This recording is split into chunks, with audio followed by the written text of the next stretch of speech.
And now, ladies and gentlemen, it's time for Jonesin' with Jeff Drake.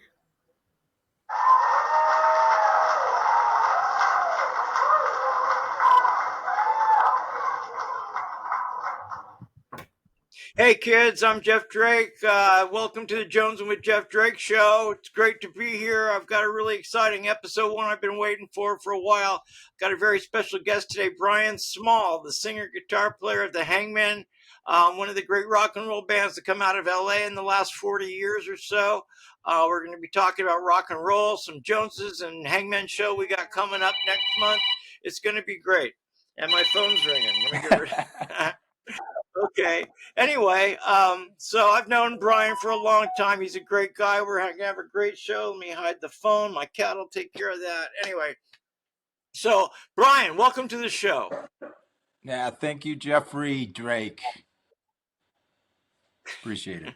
You had to call me that, huh? My mom calls me that. Well, that's what it Except she doesn't says. call me That's Jeffrey what it too. says on the screen. She just calls me Jeffrey. Okay, thanks for that, Bryan. Anyway, so welcome to the show, Bryan. It's good to have you. I've been looking forward to this. Me too, Jeff. Likewise. Good. So we were talking before we started recording.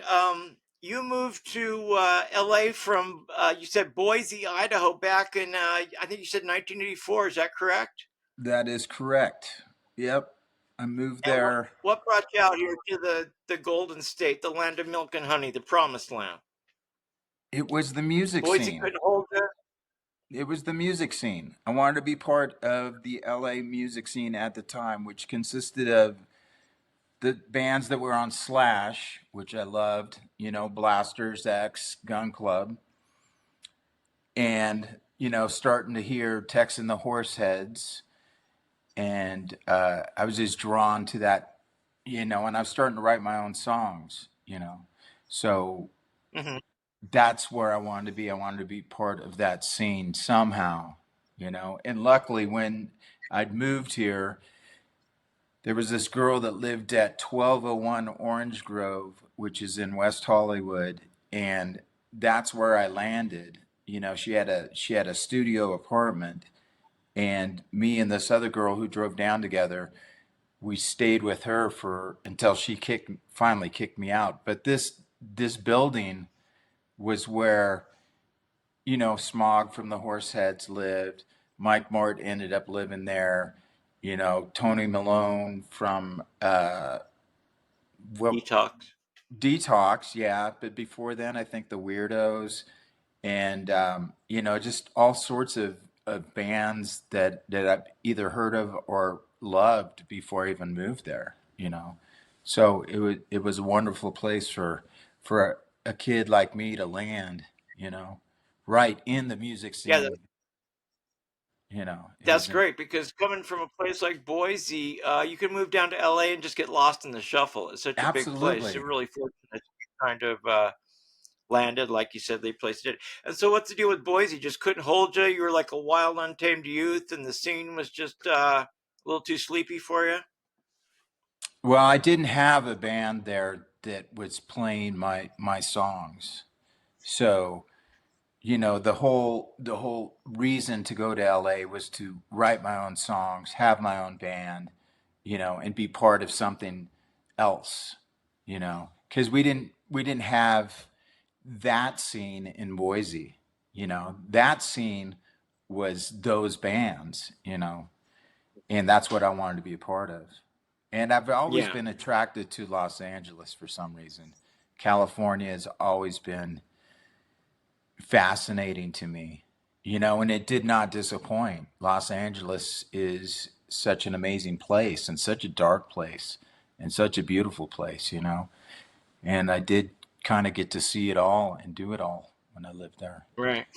And so you must have been kind of an optimistic young man because I was originally from Southern California, but when I was a teenager, I lived up in Central California, this place called Merced, which is probably a little bit smaller than Boise, but probably just as boring.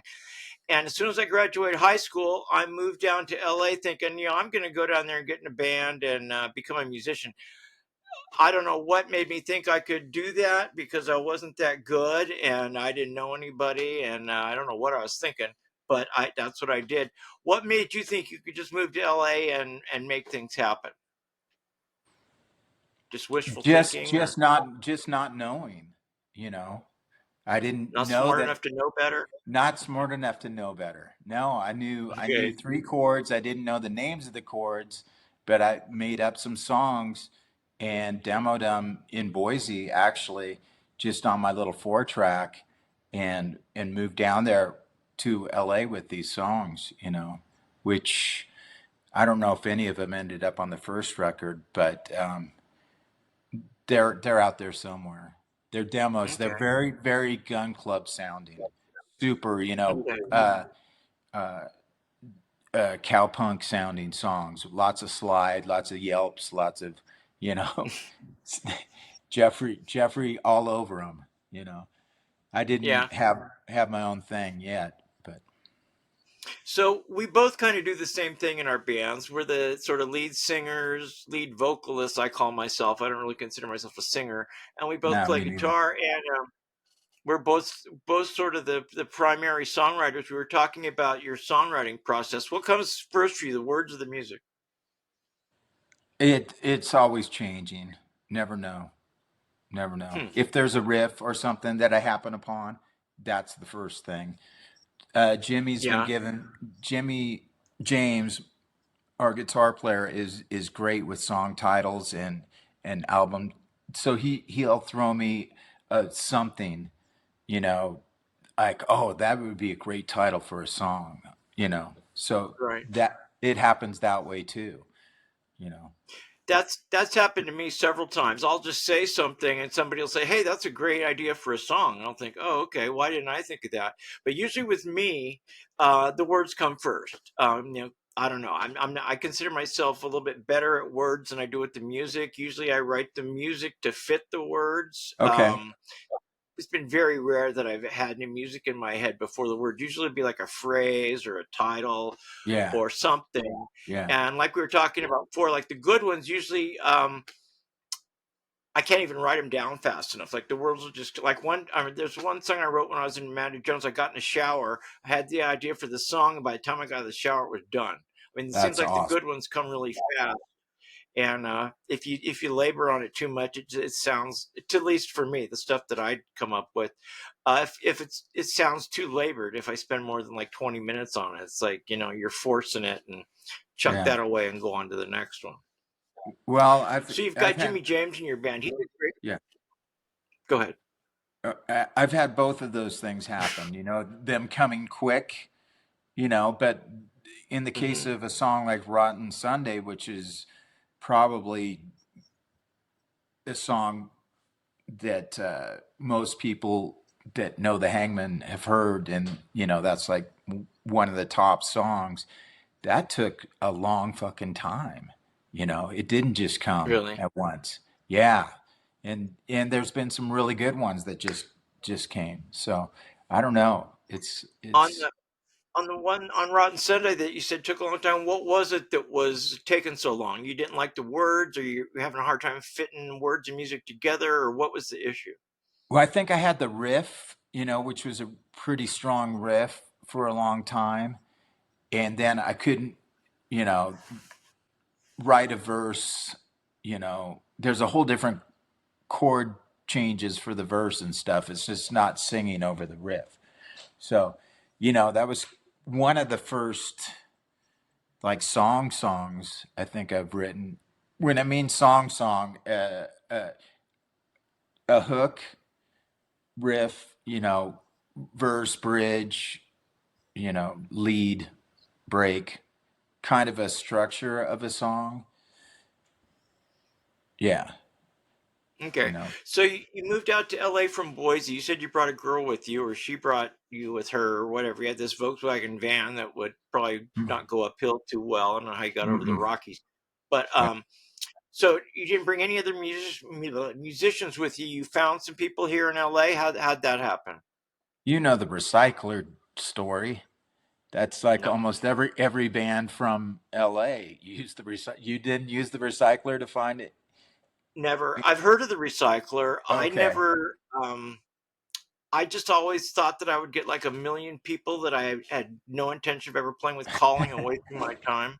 I just never wanted to field the phone calls and weed out the idiots. Luckily, the first person I met when I moved down to LA was Steve Olson, and he knew Okay. probably every cool musician in town. Okay. And so I was lucky that way that I kind of Yeah. like we sort of fell into a place that there was a lot of people. I fell into a crowd of people. You know, Steve knew the Blasters and all those people, Yeah. Pleasant. Yeah. So I was really lucky that I met him right away, and we were in rockabilly bands together before the Joneses, Oh, cool. and yeah, and then we got together with Ron Emery. Ron Emery was actually the first Joneses guitar player. I don't know if you knew Wow. that. And yeah, that was a great band. He had to go back to TSOL because they were already established and making money, and the Joneses were just starting, and it Right. sounded great, but the TSOL paychecks, he couldn't throw that away for. Right. And he loved being in TSOL anyway. I mean, he's the one of the creative forces in that band. Him and Jack and Ron too, or Mike, I guess. Anyway, so you moved to LA. You found some musicians at the Recycler. Did you have to audition any idiots? People that were just Mm. so not right, and Yeah.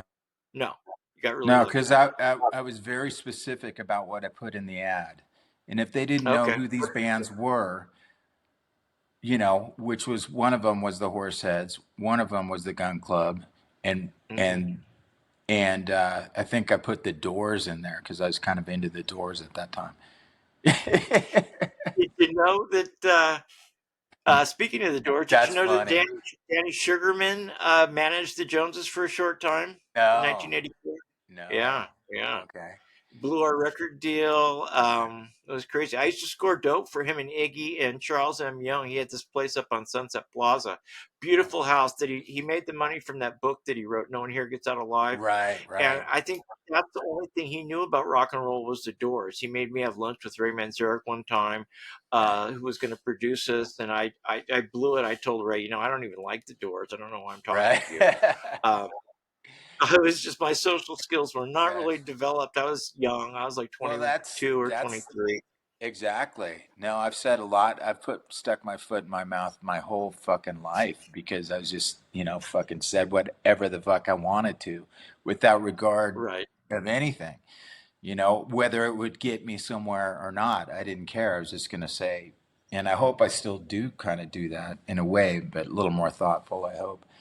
But the reason I think I put the Doors in there was because Raymond Zarek did those one or two X Yeah. records, Right. and that was and they were very, very, very dark LA band, you know, so that Yeah. helped weed out a lot of people, So Yeah. if the first people that came through the door were the Hangmen, that was the band, Billy was the first one.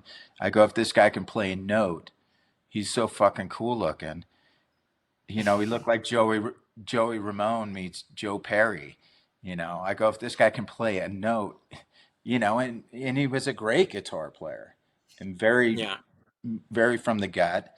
And Doug, aka Johnny Holiday, bass player, I met him at the pizza place across the street from where I was living, and he had the same pedigree of music that he wanted to do, that was similar to what I wanted to do. So, and then Yeah. Lenny, my drummer, I knew from Boise, but he had lived in Covina, and after the first drummer showed up super late and super drunk, we called Lenny, and Lenny was the perfect fit. So, Oh, that's cool.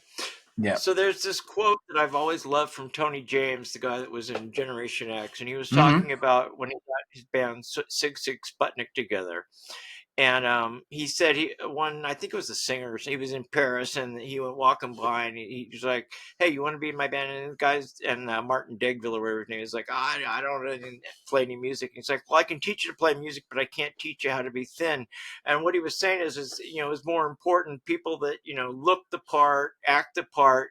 You can always teach somebody to, especially bass. You can always teach somebody to play something, but you Yeah. can't really. The other stuff just comes naturally. The Yeah. look, the attitude. Yeah. It's hard to change that about somebody. Yeah. Well, that's what I loved about looking at the album Hell Comes to Your House Part 2, that you guys were on. I was going like, look at these motherfuckers. They are the coolest fucking this is, this is what I love, It's right Right. here, and the music spoke for itself, but you guys looked like you should be playing this kind of music, you know. And same with Gun Club and all these other bands that I loved. Horseheads, man. Holy shit. They were fucking rad looking, you Yeah. know. Yeah, they were a great band. We used to during that Great. time we were friends with them and hanging out with them a lot, Yeah. doing a lot of shows. Great guys, fun guys, Smog and Rock and Mike and Tex. Just so much fun to be around. And Hmm. them and the Sirens. I don't know how many shows we did where it was Horseheads, Joneses, Sirens, and always a great time, great Awesome. fun. Yeah, that was like we were talking about earlier. That was a great time for music in LA from about '83 to whenever Guns N' Roses happened. That was a really Right. great time, and it kind of gets lost in the shuffle. People talk about the Mask or whatever, and then they talk about Guns N' Roses and the Sunset Strip deal, and they don't really pay any attention to that time. But there was a lot of really good bands and a big scene happening. It was so much fun. um, and that's you just happen to come right in the middle of that. You Yeah. mentioned in your ad, you mentioned the Gun Club and Tex and the Horseheads. Weren't Tex and the Horseheads kind of created a little bit by Jeffrey Lee Pierce? Didn't he name the band and come up with their whole idea? Do you know anything Yeah, about that that? that's what I've heard. I've heard that from Keith Morris, because Keith was really good, or probably best friends with Jeffrey, and Keith was our manager at one point, managed the Hangman, and so he would tell me different things like that, and then I've heard different stories just by poking around, because I'm a Gun Club fan. That yeah, that Tex and Jeffrey were in Tex and the Horseheads together, and then I think that Mhm. Mike Mart took over, and Jeffrey went on to Gun Club stuff. So that's what I And understand.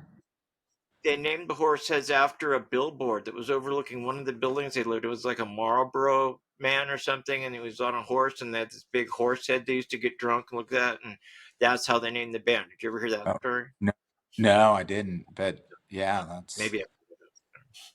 that could be true. So next month we got a bunch of shows coming up, Joneses and Hangman, and I thought we had never played together before, believe it or not, being bumping around LA for about 40 years together. You said we did a show back in the '90s that I don't recall, but And regardless, I'm yeah, looking I don't forward to these recall it either. shows. I don't recall it But you either, do Jeff. remember the flyer. That's I that's what's do, important. because I made the flyer, Well, and that's why maybe you remember. I got to talk to Laura, because I think she was in the band at the time, so she might know. Laura, who played in the Screaming Sirens and Right, Laura Hard Bennett. as Nails, Cheap as Dirt, and with us for a long time too. So, Yeah. And but so we got four shows coming up in at the Paramount, at the Tiki Bar in Orange County, someplace in Yucca Valley out in the desert, and then winding up in San Diego, which I've never really thought of as much of a rock and roll town. But there it is on a Sunday night. That should be exciting. we'll And see then what back happens. home, we'll probably get home. Yeah, we'll We'll see what probably make it happens. home about 4 or 5 a.m. Yeah, there'll probably be some sailors there, and God knows what else. Nah, it'll Maybe be Ice will good. show up and It'll be good. arrest everybody.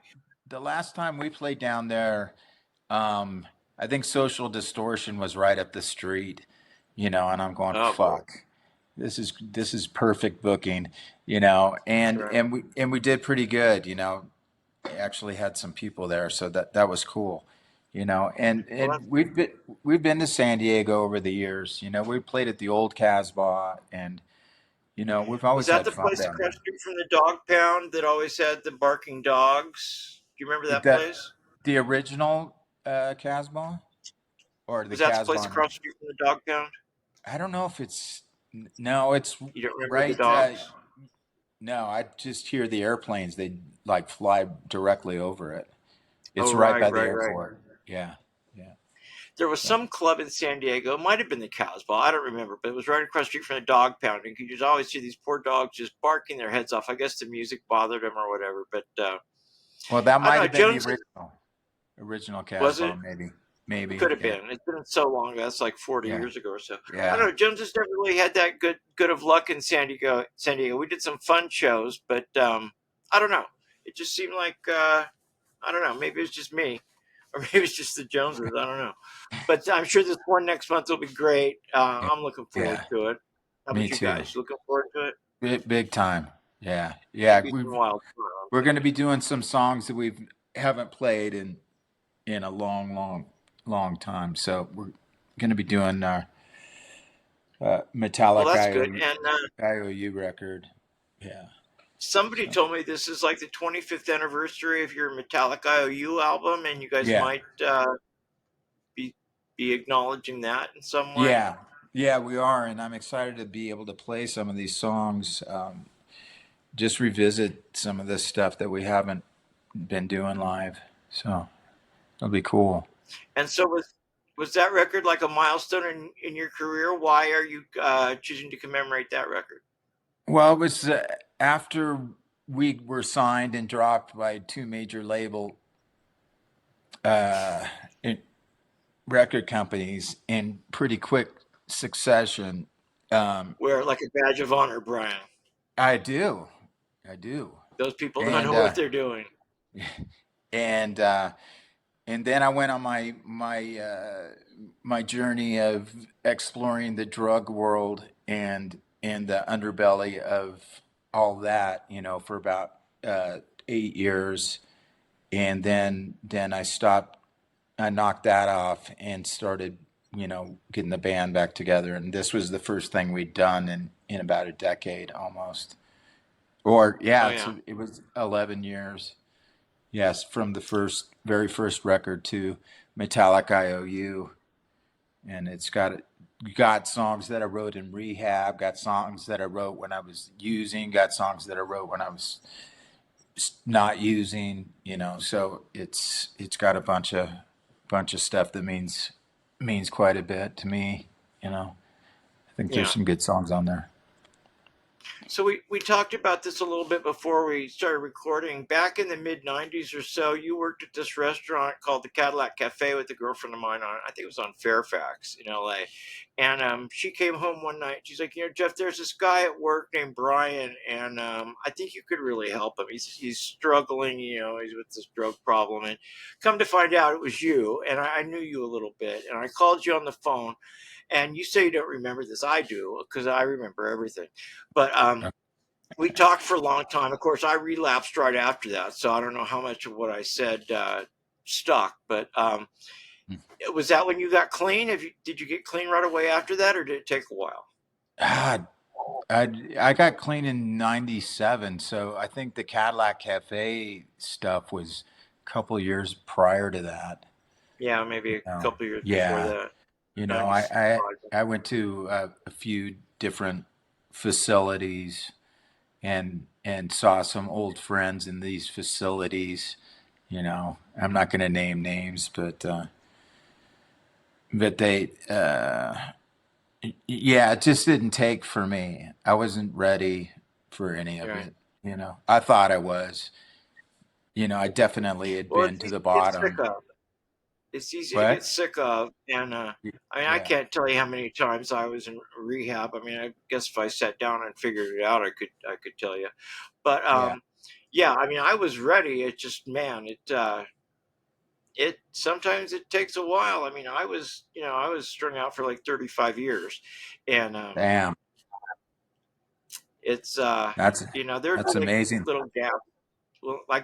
There was little not 35 years on one run. There was Right. some runs in there. I was in prison Yeah, for a while, and I didn't use when I was in yeah. prison or on probation.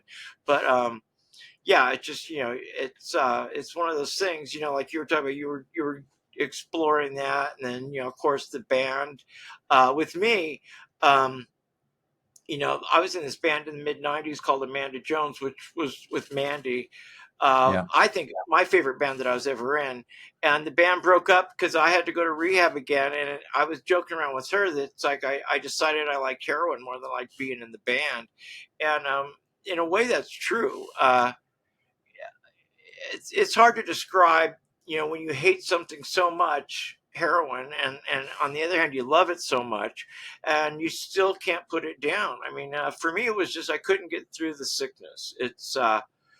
I would go about 3 weeks and I'd still be feeling like hell and be like, okay, well maybe if I just did it one time just to Just end just this horrible feeling, and then just a you're little off again. bit.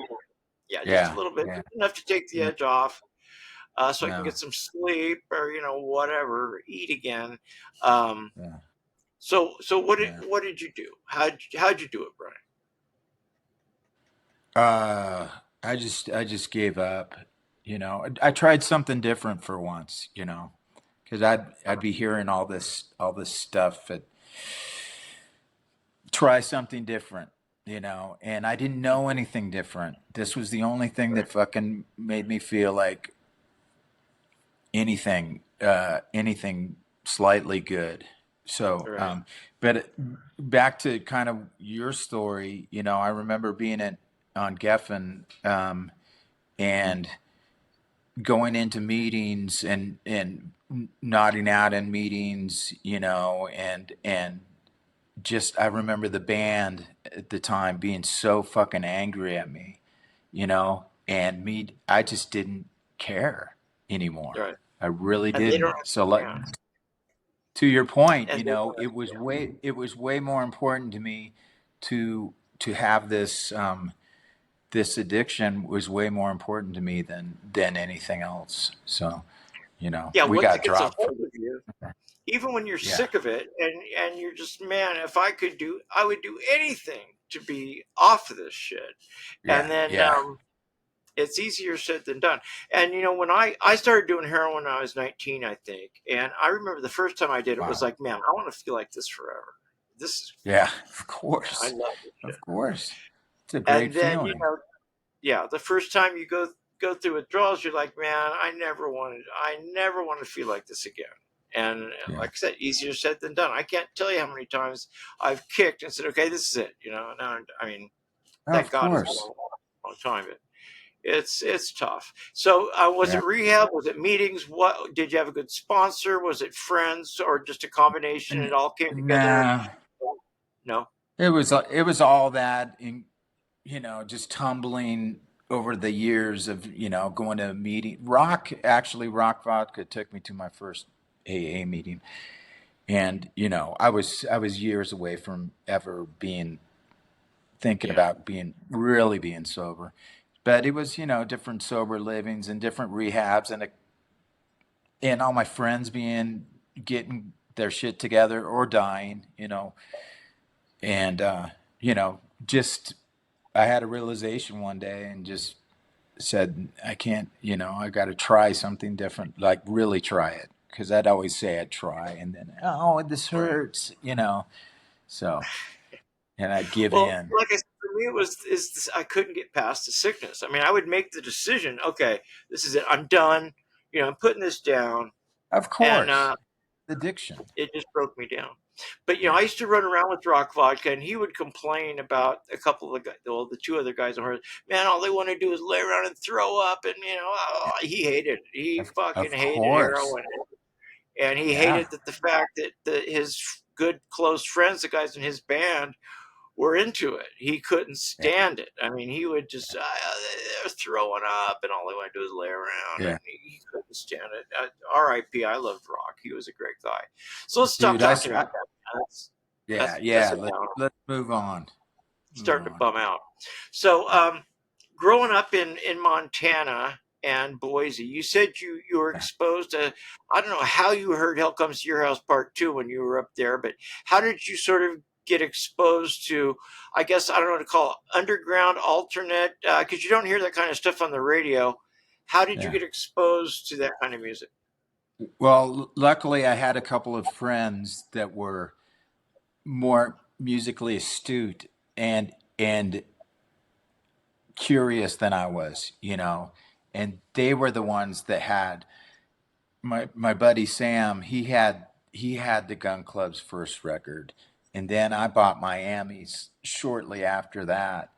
And we were listening to, when punk rock was kind of new to Boise.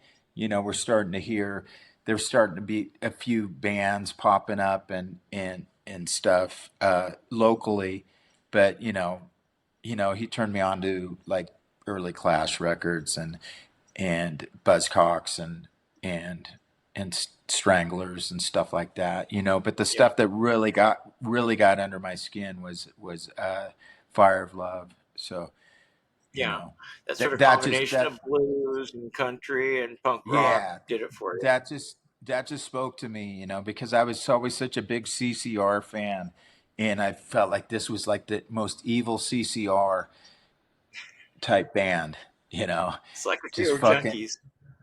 yeah, yeah, exactly, So yeah, that's that, it cannot be overstated in my story, how much that band influenced me, you know, The Gun to Club. the yeah, to the point of, complete imitation, you know. Right. So And from what I've heard, I never knew Jeffrey Lee Pierce well. Like I said, we used to do shows with them, and so we'd be at the same clubs at the same time. I never hung out with them, or I would right. never say we were friends. But I mean, we weren't enemies either. I just didn't know him. But they were sort of heavily influenced by the Cramps, isn't that right? He was a big fan of the Cramps, and then his best friend was Kid Congo, who ended up being in the Cramps. Yeah, correct. I don't know what the Cramps connection is. I've heard that Lux and Ivy or a couple of the Cramps were at the very first Gun Club shows, and yeah, I don't know the chronological order of all that. I see the similarities Yeah, in their rawness and their rootsiness and stuff like that, and their yeah, sort of reverb, a ton, primitive ton, tons of Americana reverb, thing. Yeah, everywhere. Yeah, right.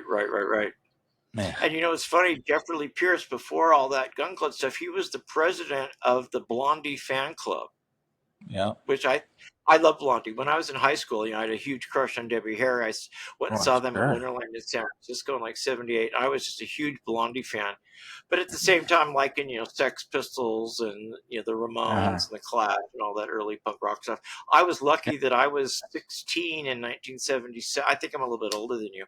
I was 16 in '77, and so I was right there at the perfect age, to be receptive to that stuff. But even before Sure. that, I was into the New York Dolls and Mott the Hoople and that sort Right. of glam rock with an attitude kind of stuff. I mean, Right. people hate me for this, but like I said, I was never an Iggy and the Stooges fan or an MC5 fan. But I was into the New York Dolls and that sort of proto punk rock, and so like I said, I Sure. was the perfect age. Unfortunately, I was living in Merced, which was probably like the California version of Boise. Um, and so I had to make a beeline to LA we would go to shows in San Francisco because that was only 100 miles away. But sorry, my Yeah, cat that's is, you, you were super lucky though to be able to do that, and see those bands at that time. That's we had in Boise in those days. We had like April Wine, Head East, um, wow, Eddie. Frank Marino and Mahogany Rush. Um, you know, Horrible stuff, there at wasn't least in my opinion. there nobody was pushing the boundaries there.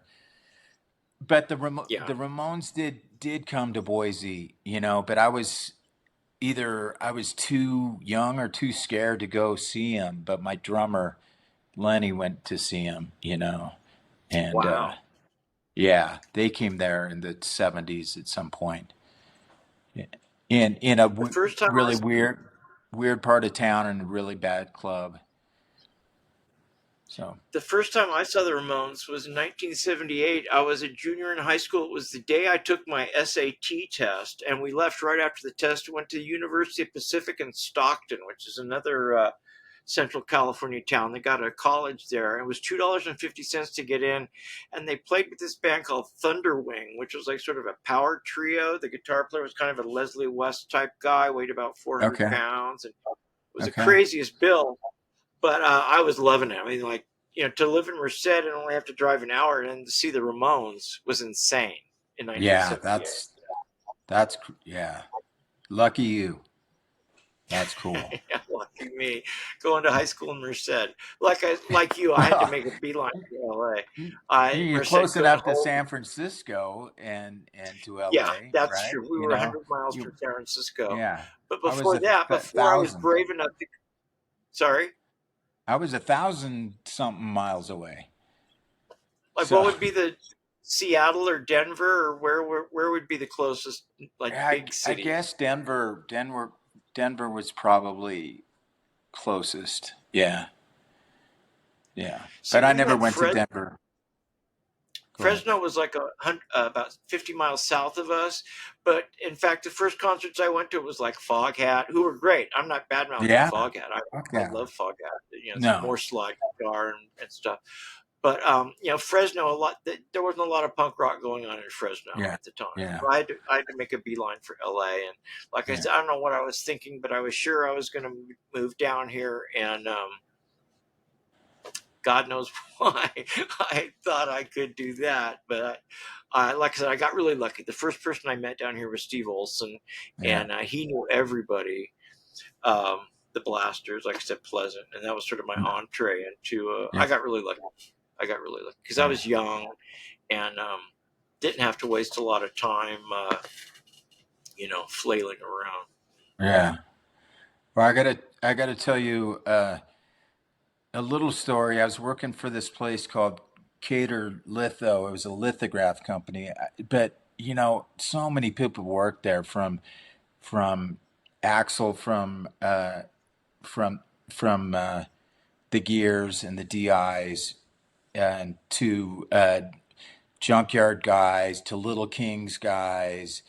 All these all these people worked there. But I was driving for this company and I was driving out to Century City and I was listening to KXLU and Black Cat Bone came on, your song, and Yeah, I was going like this is a fucking great song, and it had Frenchie on it, playing right. that playing with you along with the vocal. Nah, it was just a great song. And I was already a fan, because I used to, before then, I worked at Flip of Hollywood and on Melrose, Mm-hmm. and we would put on Criminals and listen to that.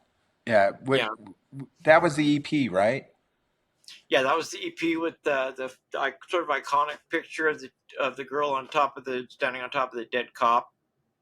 Like that Yeah. picture was like the 10 things they couldn't show in movies after the Hayes Commission. When there's like the Oh, pre-code. wow. I don't know about old movies, but Yeah.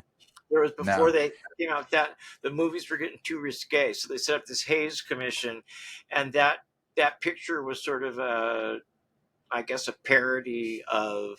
It showed the 10 things that you couldn't show in movies at that time: the inside of the woman's thigh, the dead cop. There was a syringe on the table, playing cards representing gambling, and so it was sort of Right. supposed to be like a joke. But I've always loved that picture.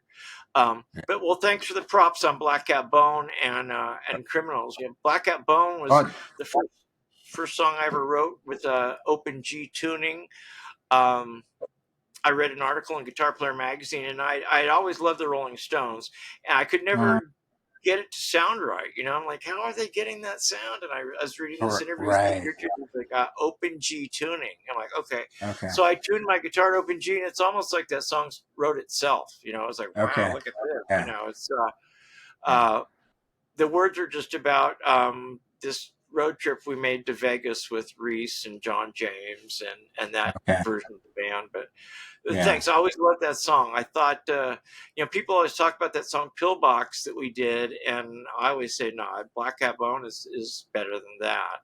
That's the But that, one for me for sure. Even though I love so many of your other songs too. I mean, I really oh, do. And we, the Hangman, we listened to all that stuff. We loved it. So, and still do. They're great well, songs. thanks, Great Brian. songs never. They never go stale. So Well, it's thank cool. you for that. And Yeah. like I said, back in those mid '80s days, people would tell me, "Hey, you remind me of that guy from the Hangman," or and vice versa. Like because I think it's because we do the same thing. We sing, we play guitar, vocalize, we play guitar, and we And both we have kind of whine. what's that? And we whine a lot. We whine, yeah. We have that whiny voice that people seem to love. Don't ask me Yeah. why. Mm, There's a lot of good singers out there. I just don't consider myself one. In fact, no. I got to be honest. I've never felt comfortable being the singer of a band. That's why I love being in the band with Mandy so much because she's so good, Mm. and I didn't have to sing. I could just concentrate on playing guitar and maybe do some backup vocals and help her write songs and stuff. But I still, I wish I didn't have to sing. It seems like a lot of work, and I don't really enjoy it. What about you? Uh, it's just I've done it for so long.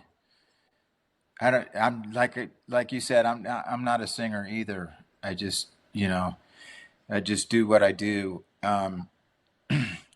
But I do enjoy not singing for sure. When I've played in other little things that I didn't have to sing, I can just play rhythm guitar. I It's more really fun, love right? rhythm. I love rhythm guitar. I can't play a lead to save Me my too. life. And I Yeah, don't me know too. what I'm a super open G is either, but I'm gonna maybe I'll You can figure it check it out. out. Yeah. Especially for rhythm guitar. And we're both lucky. You've got Jimmy James. I've got Dave James, who goes by Dave. Yeah. And they're not Oh related, which wow. I did a little. I know it's crazy, huh? First, I thought, man, what a talented family. All these guys named James, and come to find out, Well, they're you not had John related at James all. too. John Yeah. James, right? Yeah. And then there's Tony Yeah. James from Generation X, and Yeah. there's Brian James from Yeah. The Damned, and Yeah. it, the, that. Like I said, I thought, man, what a talented family. But it's not. It's a bunch of BS. But we're both Yeah. lucky that way.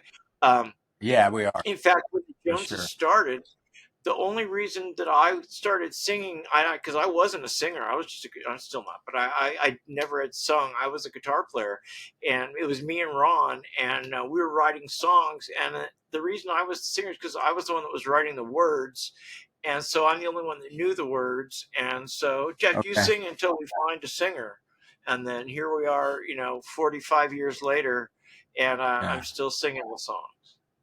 Yeah. Well, they suit you perfectly. I couldn't imagine anyone else doing those. So that's Oh, great. thanks. Yeah. Coming from somebody like you, that I appreciate that. So what's coming up, Brian? Besides these shows with the Joneses, you got anything up your sleeve besides your arm? Uh, Let me see. Yeah, I came down to LA and we recorded 3 songs for whatever is going to be next. And so we've got that going on. We've got some potential. We put out a live record a number of years ago that we're going to expand upon. We got a bunch of tracks that we didn't use, and we're going to expand upon that and release that. And coming up on 40 years of the Hangman, so we'll Wow. probably do a European tour around that. These are things Cool. just we're talking about right now. So, you know, And so you're back in Montana now, right? You're back to where you yeah, came from originally. yeah, yeah, It suits you yeah. better, cheaper. I'm Well, assuming. it's just my LA experiment uh, kind of just played out, over 35 years. And I'd Uh huh. done everything that I wanted to do as far as like exploring LA the way I wanted to back then. I did all that, You and now milked I've it got dry. You just took everything you could out of it and decided to hightail it back to Montana, right? not really Take the hightail money it. It home. was just it was just I've got two kids now, and we were Congratulations. my daughter was going to school downtown, and she would take the metro from Pasadena down to downtown, and it was getting so dicey for her just to get to school. And when COVID hit and everything, there was just like, let's try something else. Right. Just and I had family here. I wanted my kids to be able to see their grandparents, you know, and and be around, just have a different environment, because we've had the And big your city your life. your dollar's got to go a lot farther in Montana than it does in LA. I'm telling you, the rent here Not kills you. really. The, No? the the real estate went through the roof. During No. COVID, everyone was moving everywhere. Right. So there's no So escaping it, huh? Even n- Montana is no brutal. escaping it. But they've got a lot of really good venues here, and I've seen. Social Distortion was just through, so I got to hang out with Oh, wow. them and go to their show. And Laura came up for that show, Laura Bennett, Oh, cool. and there's just a bunch of great venues, and there's always somebody to see. Red Cross was up here a couple years ago, and I remember Jason raving about Missoula. There's a lot of good about Missoula. Yeah. Doesn't So we're going to have to wrap this up pretty quick, but I wanted to ask you you've had a couple girls in the band. There's never been a Yes. girl in the Joneses. Um, how does that change anything? Do you guys feel real protective? Are they just one of the guys? I've never noticed any like drop off in the playing ability. So yeah, I'm sure they're fine musicians, or you wouldn't have them there in the first place. Talk about that for a minute. Well, that goes back to Cramps and Gun Club Ah, aesthetics. I saw Patricia Morrison playing with Gun Club. I thought that was fucking really and then the cool. Damned after that. And yeah, and Ivy being in the Cramps, you know. Um, so I just decided, when I saw Laura, she's a badass, you know. Yeah, And I started playing with Hard as Nails, Cheap as Dirt, and the Sirens. I'm going to, she's like Dee Dee Ramone with beautiful legs and and I do and know Laura, but I've never actually met Angelique. I'm sure you wouldn't have her if she wasn't exceptional yeah. as well. Well, that's when Laura finally got wise and quit the band. Um, she we Jimmy knew of Angelique, and she came from Dallas or Denton, Texas. She had just moved here, and she was looking for a band, and she just worked out perfect, And she's our dark little angel in the band, Okay, she's just a great player, and we're very protective of her, and she is of us. She's our caretaker too. You know, so is she it's like pretty for the cool. gatekeeper? The girls that want to come and get on Brian, she has to shoo them away. No, that Well, we hey don't Brian, have it's that been a problem. it's been a great pleasure having you on here. I've been looking forward to talking to you about this. As long as we've known each other, we've never really gotten a chance to sit down and have an in-depth conversation like this. It's been great. I'm really looking forward to those shows next month. It's Yeah, like I said, something I've been looking forward to a long time.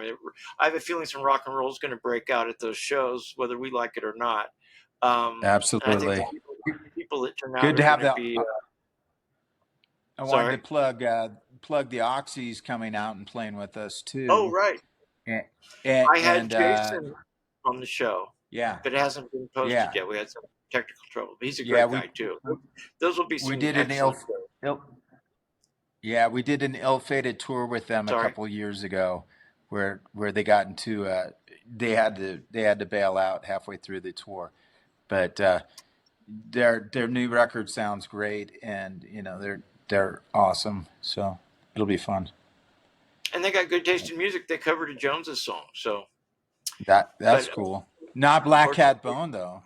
no, in fact, it was the only one I didn't sing, and I don't really understand that. But I guess they have better taste in music than even I anticipated. Anyway, Bryan, been great having you, man. Like I said, I'm looking forward to those shows. So I guess I'll see you in about a month, buddy. Take care and Okay. all that stuff. All right. Bye, Jeff. All right, man. Thank See you. ya. Appreciate it. Yep. Bye-bye. Thank you. Bye. Hey kids, if you enjoy what we're doing here at Jonesing with Jeff Drake, please help support the show. It costs a lot of money to do it, and we don't sell ads, and we're broke. So please go to Patreon and support the show so we can continue to bring you this high-class entertainment. Thanks for your attention.